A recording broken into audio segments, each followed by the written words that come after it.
The old house creaked under the weight of the storm outside, wind rattling the windows like a fist demanding entry. Elias, the mechanic, stood at the foot of the staircase, his calloused hands stuffed into the pockets of his oil-stained jacket. The dim light from a single bulb flickered above, casting jagged shadows across the warped wooden steps. He wasn't supposed to be here, not in this crumbling relic of a home, not with the girl who lay upstairs, her voice faint but sharp enough to cut through the howling gale. "If you carry me up the stairs, I'll tell you a secret," she'd said, her words slipping through the cracked door of her room like a whispered dare. Elias didn't believe in secrets, not anymore. Life had wrung most of them out of him, years of fixing engines, patching tires, and scraping by in a town that seemed to forget him as easily as it forgot this house. But something in her voice, fragile yet insistent, had hooked him. He'd come to check the generator, not to play nursemaid. Yet here he was, staring up the staircase, wondering what kind of secret a sick little girl could possibly hold. The call had come late, just as he was locking up the garage. Mrs. Harrow, the girl's mother, sounded frantic on the phone, her voice trembling over the bad connection. The generator was down, the power was out, and her daughter, Leela, needed the heat to keep her fever at bay. Elias didn't know much about the Harrows. They'd moved into the old Whittaker place a few months back, keeping to themselves, rarely seen in town. Whispers followed Thema about Mrs. Harrow's late-night trips to the pharmacy, about Leela's illness, something vague and wasting that no one could quite name. Elias didn't care for gossip, but he'd noticed the way people avoided the house, as if it carried a curse from its previous owners. He'd agreed to come, partly because he needed the work, partly because he couldn't stand the thought of a kid shivering in the dark. The house smelled of damp wood and something sharper, like medicine left too long in an open bottle. He'd found the generator in the basement, a rusted beast that coughed to life after he replaced a clogged fuel line. His job was done. He could have left, should have left. But Mrs. Harrow had been pacing the kitchen, her eyes red and distant, muttering about Leela needing her rest. "She's been asking for someone to carry her upstairs," she'd said, almost to herself. "She's too weak to walk tonight." Elias had frowned, his broad shoulders hunching. "Why not you?"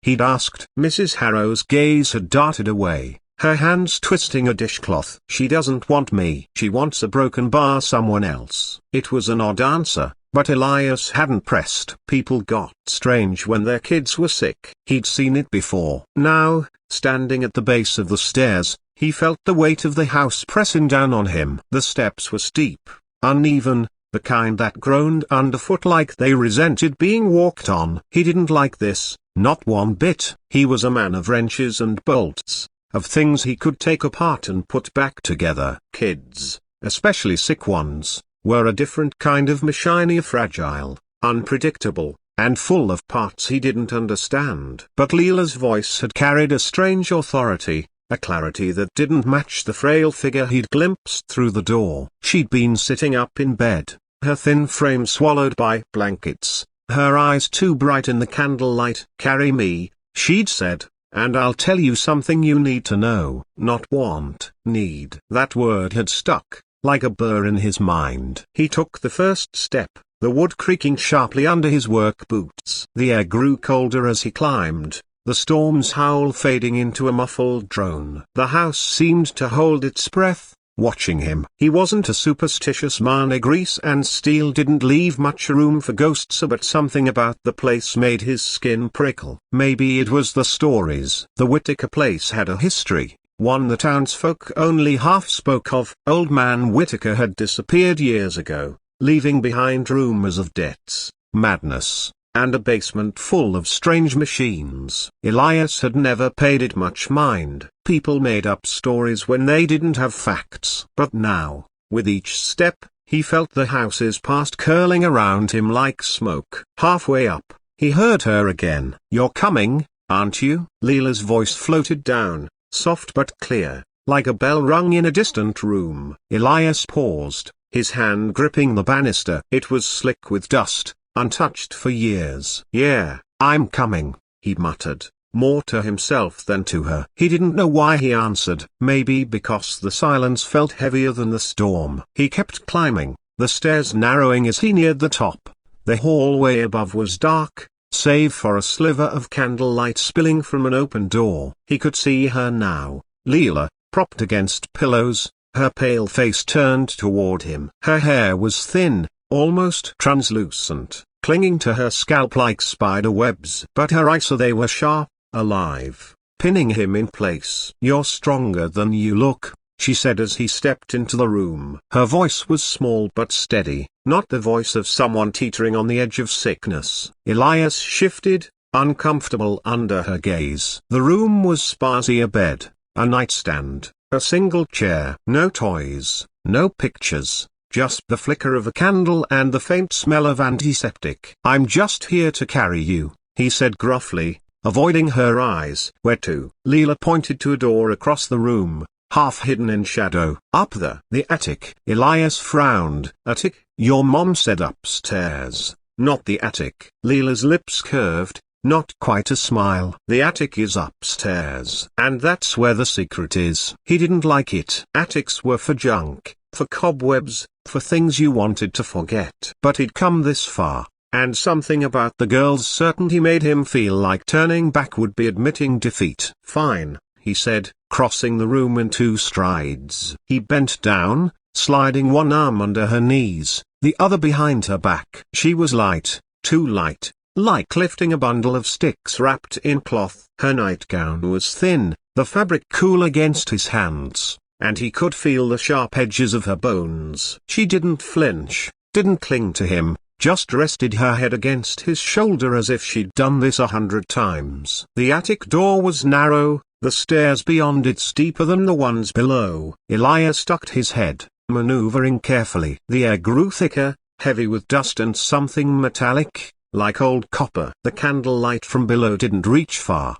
and he relied on the faint glow of a window at the top, its glass streaked with rain. Leela's breath was warm against his neck, steady, not labored like he'd expected. "You're not scared," she said, not a question. Elias grunted. "Nothing to be scared of, just an attic." She laughed, a soft, brittle sound. "You'll see." The attic was a cavern of shadows, the roof slanting low on either side. Boxes were stacked haphazardly, their edges softened by years of dust. A single bulb hung from a cord, but it was dead, leaving only the storm's grey light to guide them. Elias set Leela down on an old chair, its upholstery frayed and sagging. She sat upright, her hands folded in her lap, looking less like a sick child and more like someone holding court. "You carried me," she said. "Now I tell you the secret." Elias crossed his arms, leaning against a beam. "Go on, then." "What's this secret I need to know?" Leela's eyes gleamed,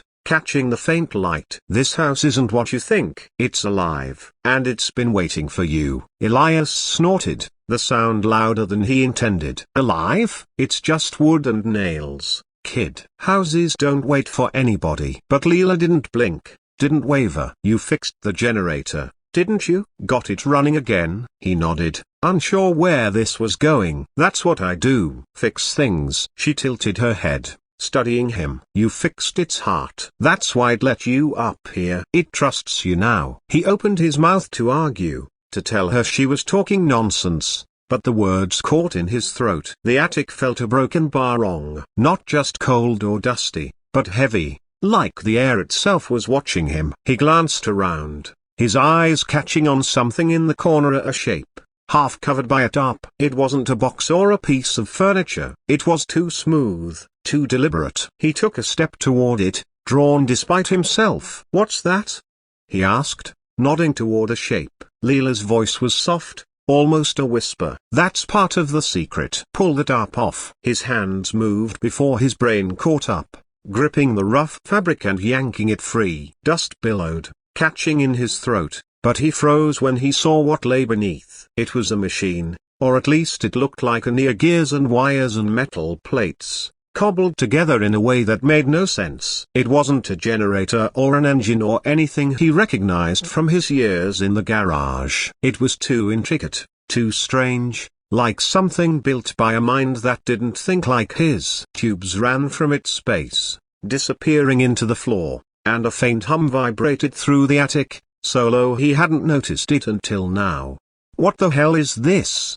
he muttered, crouching to get a better look. The metal was warm under his fingers, pulsing faintly, like a heartbeat. Leela's voice came from behind him, calm and certain. "It's the house's brain. Old man Whitaker built it, but he didn't finish. He didn't know how." "You do?" Elias turned, his jaw tight. "I don't know anything about the broken bar thing. I fix cars, not whatever this is." But Leela's eyes held him, unyielding. "You fixed the generator without a manual. You knew what to do. The house knew you would." He stood, his hands clenching into fists. This was crazy. The kid was sick, delusional, spinning stories to make sense of her pain. But the hum of the machine was louder now, vibrating in his chest, and the attic seemed to shrink around him, the shadows pressing closer. "You're saying the house is alive, and it our broken bar wants me to fix this thing?" Leela nodded, her expression almost pitying. "It's been waiting a long time, and it's not patient anymore." Elias took a step back, his boots scuffing the floor. He wanted to laugh, to walk out, to get back to his garage where things made sense. But the machine's hum was in his bones now, and Leela's words echoed in his head. You need to know." He looked at her, small and pale in the chair, and for the first time, he wondered if she was the one telling the secret or if their house was speaking through her. The storm outside roared louder, and the attic seemed to pulse in time with it. Elias's hands twitched, the way they did when he was about to tear into an engine, to find the broken piece and make it right. He didn't believe in living houses or secrets that chose people. But he couldn't shake the feeling that he was already part of this, that the moment he'd fixed the generator, he'd started something he couldn't stop. "What happens if I don't fix it?" he asked, his voice low. Leela's lips parted, but before she could answer, the floor beneath them shuddered, a deep groan echoing through the house like a beast waking up. Part 2. The groan settled into silence, but the air in the attic was heavier now, thick with the scent of ozone and old metal. Elias stood frozen, his eyes darting between Leela and the machine. Its hum had softened, but it was still there, a low thrum that seemed to sync with his pulse. Leela sat calmly, her thin hands folded, her gaze steady. "You felt that," she said, not a question. Elias swallowed, his throat dry. "Yeah, felt it." He didn't want to admit how it had rattled him, how the house seemed to flex like a living thing. He was a man of logic, of torque wrenches and oil filters, but logic was slipping away, eroded by the girl's words and the machine's impossible presence. "What happens if I don't fix it?" he repeated, his voice sharper now, demanding an answer. Leela tilted her head, her eyes glinting in the storm's faint light. "It'll find someone else. But it won't be kind about it." Her words were soft, but they carried a weight that made Elias's skin crawl. He glanced at the machine again, its gears and tubes gleaming dully, like a puzzle waiting for hands to solve it. He didn't want to touch it, didn't want to be here, but the thought of walking away felt wrong, like abandoning a job half done. "Find someone else?" he said, stepping closer to her. "What's that supposed to mean? And why me? I'm nobody. Just a guy who fixes things." Leela's lips curved, a ghost of a smile. "That's why you fix things. The house knows." She paused, her gaze drifting to the machine. "Old man Whitaker tried, but he broke it instead. Made it angry. It's been waiting for someone who understands." Elias ran a hand through his hair, his fingers catching on the grit of the day's work. "This is crazy," he muttered. "Houses don't get angry, they don't pick people." But even as he said it, he felt the attic shift again, a subtle tremor that vibrated through the floorboards. The machine's hum grew louder, insistent, like a heartbeat quickening. He crouched beside it, drawn despite himself, his eyes tracing the tangle of wires and gears. It was a mess, but there was a pattern to it, a logic he could almost grasp. His hands itched to take it apart, to find the flaw and make it right. "Don't," Leela said, her voice cutting through his thoughts. He looked up, startled. "Don't what?" She leaned forward, her frail body tense. "Don't touch it yet. You need to know the rest of the secret." Elias straightened, his jaw tight. "Then spit it out, kid." "I'm done with games." Leela's eyes darkened, and for a moment, she didn't look like a child at all. "The house doesn't just want to be fixed. It wants to be whole. And it needs you to do it. But if you start, you can't stop. It won't let you." He stared at her, the words sinking in. The storm outside howled, rain lashing the attic window, and the machine's hum seemed to pulse in time with it. He didn't believe in sentient houses, but he couldn't deny the pull of the machine, the way it seemed to call to the part of him that lived for solving problems. He'd spent his life fixing broken things, cars, generators, lives worn down by rust and neglect. This was different, but it wasn't. It was a challenge, and he'd never walked away from one before. "All right," he said finally, his voice steady despite the unease coiling in his gut. "I'll take a look, but I'm not promising anything." Leela nodded, her expression unreadable. "That's enough for now." He turned back to the machine, his hands moving almost on instinct, tracing the edges of a gear that looked out of alignment. The metal was warm, almost alive, and as he touched it, the hum deepened, resonating through the attic. The house groaned again, softer this time, like a sigh of relief. Elias worked in silence, his tools spread out on the dusty floor, the storm fading to a distant roar. The machine was a maze of parts, some familiar, some alien, but he found a rhythm, tweaking and tightening, guided by a sense he couldn't name. Leela watched, her presence a quiet pressure at his back.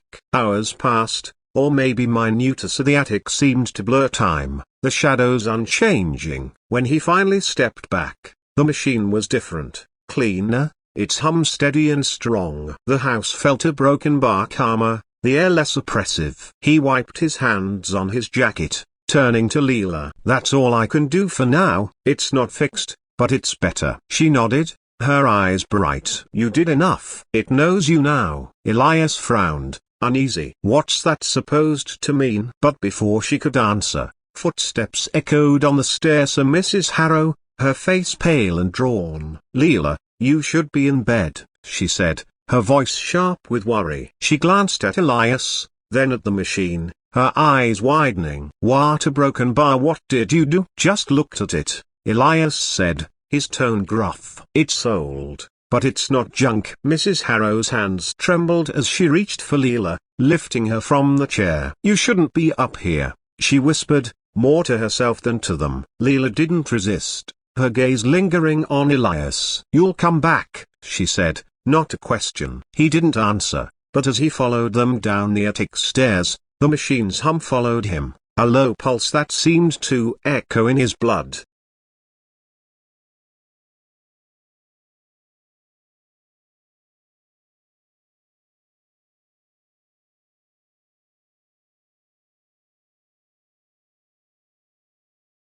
The wind howled through the cracked windows of the old Whitaker place, rattling the panes as if the storm itself wanted inside. Elias, the mechanic, stood at the foot of the staircase, his work boots planted on the warped floorboards, his hands still grimy from wrestling with the generator in the basement. He'd come to fix a machine, not to play hero, but the girl's voice, small, sharp, and strangely commanding, had stopped him cold. "If you carry me up the stairs, I'll tell you a secret," she'd called from her room, her words slicing through the storm's din. Elias wasn't one for secrets. Life had taught him they were usually lies dressed up in whispers. But there was something about Leela, the sick little girl, that made him pause. Her voice wasn't just frail, it carried a weight, like she knew something he didn't. Something he needed to know. He'd gotten the call just as he was closing up the garage, the neon sign flickering out into the rain-soaked night. Mrs. Harrow's voice had crackled over the line, frantic, saying the generator was dead and her daughter needed warmth. Elias didn't know the Harrows well. They were newcomers, living in the old Whitaker house on the edge of town, a place folks avoided like it was haunted. Rumors swirled about Leela's illness as something chronic, eating her a while, but no one knew the details, and Mrs. Harrow wasn't the type to share. Elias didn't care much for town gossip. He fixed things, cars, tractors, generators. That's what he was good for. So he'd driven out, toolbox rattling in the bed of his truck, expecting a quick job. But the house had other plans. The generator was a beast, caked in rust and neglect, but he'd coaxed it back to life with a new fuel line and some elbow grease. Job done. He could have left. Should have left. Mrs. Harrow was in the kitchen, wringing her hands, her eyes darting to the staircase like it led to something she didn't want to face. Leela's asking for someone to carry her upstairs, she'd said, her voice thin. She's too weak tonight. Elias had frowned, his broad frame filling the doorway. Why not you? He'd asked. Mrs. Harrow's gaze slid away, her fingers twisting a dishcloth. She wants a broken bar someone else. It was a strange answer, but Elias didn't push. Grief did funny things to people, and a sick kid could break anyone. Now, at the base of the stairs, he felt the house watching him. The air was heavy with the smell of damp wood and something sharp, like spilled medicine. The steps creaked under his weight as he climbed, each one groaning like it resented the intrusion. He wasn't superstitious. Years of tearing apart engines left little room for ghosts, but the Whittaker place had a reputation. Old man Whittaker had vanished a decade ago, leaving behind whispers of strange experiments, debts, and a basement full of machines no one could explain. Elias didn't buy into stories, but the house felt alive, its shadows shifting just out of sight. You're coming, aren't you? Leela's voice drifted down, clear despite its softness, like a bell rung in a quiet room. Elias paused, his hand on the banister, slick with dust. Yeah, he grunted, more to himself than to her. The hallway at the top was dim, lit only by a candle's flicker spilling from an open door. Leela sat in bed, her thin frame swamped by blankets, her face pale but her eyes sharp, almost too bright. You're stronger than you look, she said as he stepped inside. The room was bare, a bed, nightstand, no trace of a child's life, just the candle and the faint tang of antiseptic. Elias shifted, uneasy under her gaze. Where to? He asked. She pointed to a door across the room, half hidden in shadow. The attic. That's where the secret is. He didn't like it. Attics were for forgotten things, not sick kids. But her certainty, the way she held his gaze, made him feel like backing out would be a loss he couldn't afford. All right, he said, crossing the room. He lifted her carefully, her body light as a bird, her bones sharp under the thin nightgown. She didn't cling, just rested her head against his shoulder, her breath steady. The attic stairs were narrow, the air thick with dust and a metallic tang. A single window let in the storm's grey light, rain streaking the glass. Elias set her down on a sagging chair, the attic sprawling around thema boxes, cobwebs, and something else. Something under a tarp in the corner. What's this secret, then? He asked, crossing his arms. Leela's eyes gleamed. The house is alive, and it's been waiting for you. Elias snorted. Houses don't wait, kid. They just sit there. But she didn't flinch. You fixed the generator. It's hot. That's why I'd let you up here. He opened his mouth to argue, but the air felt wrong, heavy, like it was listening. He glanced at the tarp, drawn to it. What's under there? He asked. Leela's voice was soft. Part of the secret. Look. He pulled the tarp free, dust choking the air. Beneath it was a machine of gears, wires, tubes, a chaotic puzzle of metal that didn't belong in any garage he knew. It hummed faintly, warm under his touch, like it was alive. What is this? He muttered. Leela's answer was calm, certain. The house's brain. Whittaker built it, but he broke it. You can fix it. Elias stood, his hands clenching. I fix cars, not a broken bar, whatever this is. But the hum was in his bones now, and Leela's words, so you need to know, echoed. The house groaned, a deep rumble, and Elias felt it. The secret wasn't just hers. It was his. The attic seemed to pulse as Elias stared at the machine, its gears glinting in the dim light of the storm. The hum was louder now, a steady thrum that vibrated through the floorboards and into his chest, like a heartbeat syncing with his own. Leela sat in the sagging chair, her frail body upright, her eyes locked on him with an intensity that didn't belong to a child. You felt that, she said, her voice cutting through the low groan of the house. Elias swallowed, his throat dry. Yeah, felt it. He didn't want to admit how it unnerved him,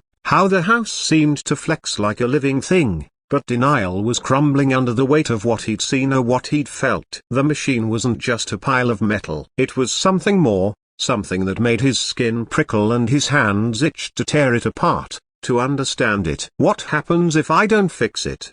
He asked again, his voice low, almost lost in the storm's fading roar. Leela tilted her head, her gaze unyielding. It'll find someone else. But it won't be gentle. The words landed like a wrench dropped on concrete, sharp and heavy. Elias's eyes flicked to the machine, its tubes snaking into the floor, its gears misaligned but deliberate, like a puzzle waiting for the right hands. His hands. He didn't want to believe her.